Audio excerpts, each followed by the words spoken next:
Hey everyone, welcome back to the channel. Thanks for tuning in for another episode. We are sitting here in the middle of winter, which means jerkbait season is in full swing.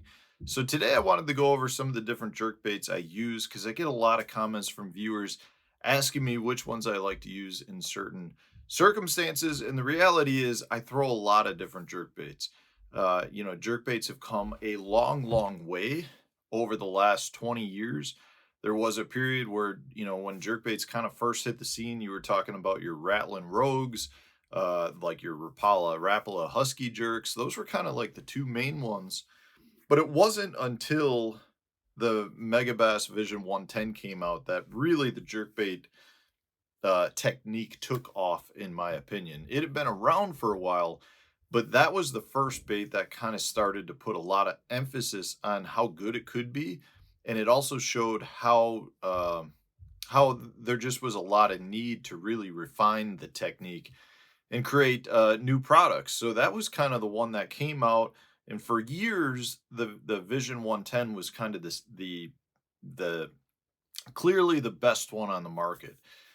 Now, I will say though, in the past 10 years, probably, we've seen huge advancements across the board with respect to jerkbaits, and most companies now have a jerkbait out there that is really good. I just think we've seen a lot of advancement in the ability to make jerkbait suspend, slowly float, slowly sink. We've really kind of figured out how to make them cast better because that was one of the biggest issues in the beginning with the jerkbait was they were hard to cast on bait casting gear.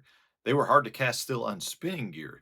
And that was one reason why I think you see a lot of people really that have been using jerkbaits for a long time, including myself. We tend to favor spinning gear, but it was when I first started throwing jerk baits, I favored spinning gear because it helped me make much longer casts with a bait that at that time really liked to flutter and float, and they were hard to cast. With today, jerk baits have such good weight transfer systems that the advantage of a spinning rod in terms of casting distance is not nearly as good.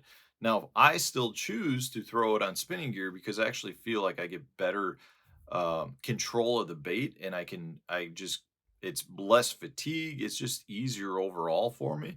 And that's kind of what I started throwing jerk baits on. So I still prefer it from that standpoint. But I don't feel like the advantages of spinning gear is as good as it was at one time because of the advancement in the actual baits themselves. But having said that, I still like to throw a lot of different ones. So if you had asked me 15 or 10 or 15 years ago which was the one I like to throw, it would have been almost entirely the Vision 110 because I felt like that was a much better bait at the time than anything else I could get. Now, having said that, there were still a couple of ones that I like to work in, and those are still ones I like to use today. So we're going to go over kind of where and when I like to throw them. So let's just talk overall. Like to me, if I'm just going out and I know I'm going to spend a day throwing jerk baits, which generally is in the winter time if I feel like I'm going to have multiple ones on the deck, these are going to be the ones I'm going to throw. So the one that has really started to take up a lot of my space in my jerkbait box is the Berkeley Stunna. Now I know a lot of you guys out there are going to say Matt's sponsored by Berkeley. He's got to throw it in there. I am sponsored by Berkeley, but this jerkbait is amazing. And one of the things I love most about it is it's a slow sink. And by slow sink, what I mean is if I want to let it sink, I can let it sink. If I'm going to work the jerkbait, sinks at such a slow pace that really what it's allowing me to do is maintain my diving depth. That's to me the biggest part to it. Now, if I want to work it down to 8, maybe 10 foot, depending on which diving lip I'm using, I can then let it sit and sink at a very slow rate to get it down deeper if I want to. But generally, I'm not looking to do that, and I'm not looking to uh, take the time to get it down to that depth when I think there's other baits that I can utilize if I want to fish 25 feet deep.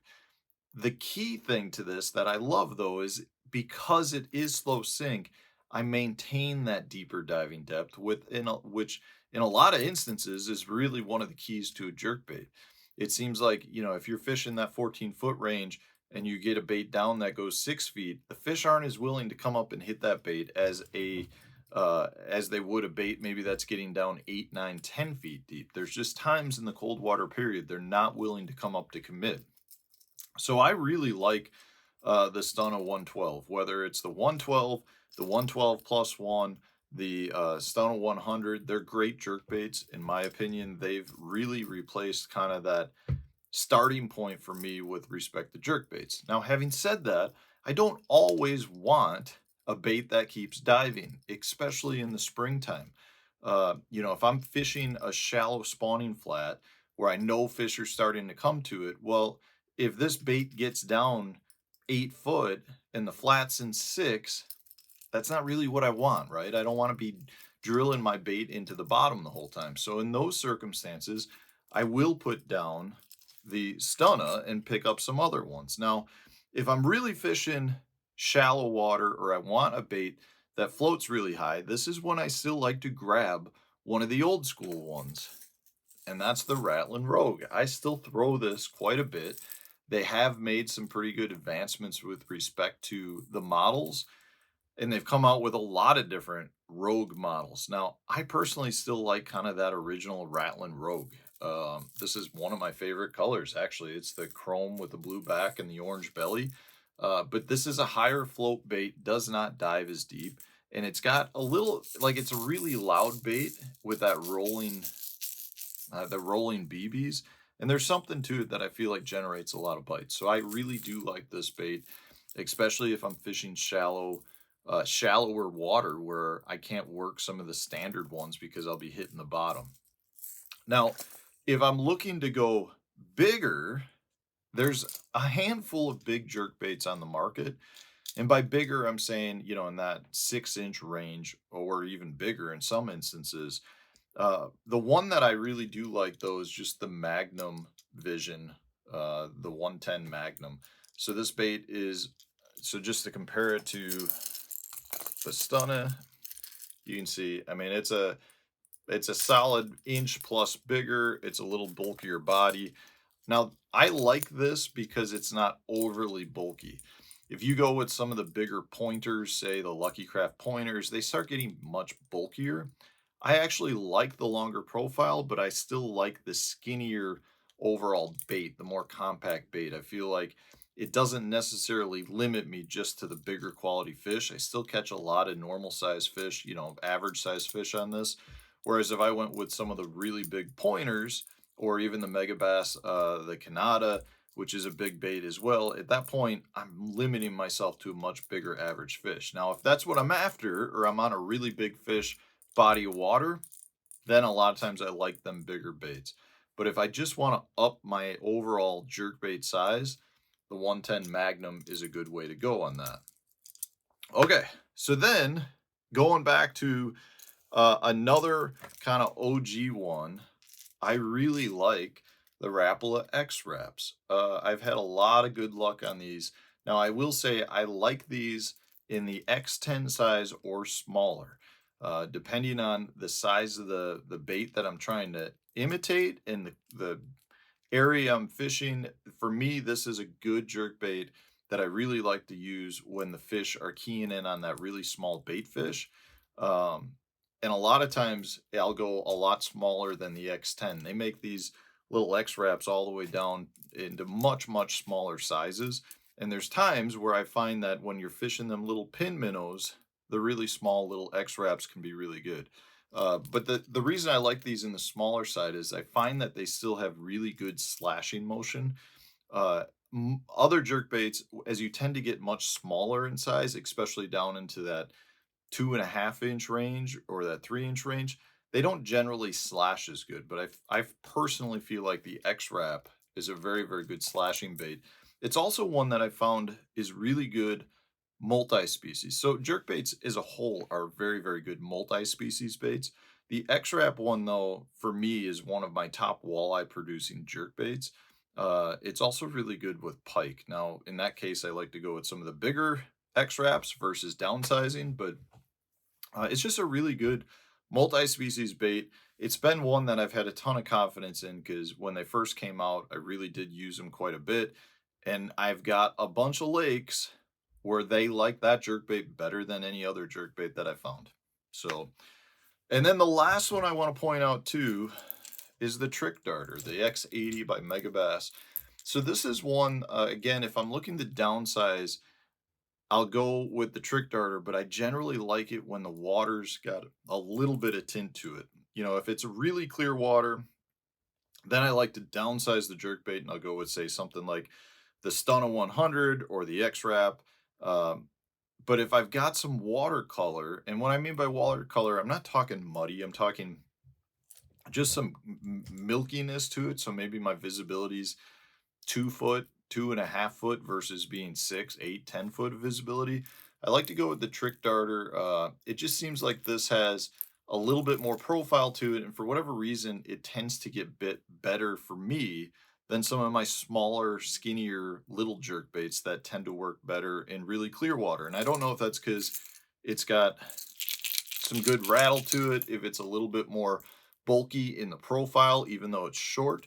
And it's got really good slashing motion. But there are times where the Trick Darter is a really, really good jerk bait for me. And those are really it. I know there's a lot of other jerk baits out there that a lot of other anglers talk about and utilize. There's some good uh, foreign company ones. I just a jerk bait for me. I have so much confidence in all of these baits that we just talked about. I have not in the last couple of years done a ton of experimenting. So, you know, from that standpoint, I love these baits. I have full confidence in them. I guess I would also add that if you guys out there have some newer jerk baits that you've had really good success with, throw it in the comment section because I'll pick some up. I'll give them a try. You know, I've tried some of the I think part of the reason I haven't tried that many is because I did try some of the newer ones, like the World Minnow, the Shimano World Minnow. Very disappointed in that. I have not had the success that a lot of other people say they have, but some of those people I know were getting paid to promote it too. And from that standpoint, I don't know. And I like the idea of the flash boost technology in that. It has been not productive at all for me. So, you know, anyways, let me know. Maybe in the comment section, you guys love it. I know a lot of you guys have recommended it to me. So, a lot of anglers probably really do like it. I have just not had the luck with it. So let me know in the comment section, which one should I try? If you've used these and you like these or did not like them, put them in the comment section so other anglers can learn from you as well. Otherwise, stay tuned. We'll have a new video coming out tomorrow. Hit the like button. Subscribe to the channel if you haven't. If you like my channel and you watch on a somewhat regular basis, please hit the subscriber button. It would mean a lot to me. We're trying to make a push to 100,000 in 2025. We're a ways away, but I could use your help. Thanks for watching. Stay tuned. We'll have a new one coming out tomorrow.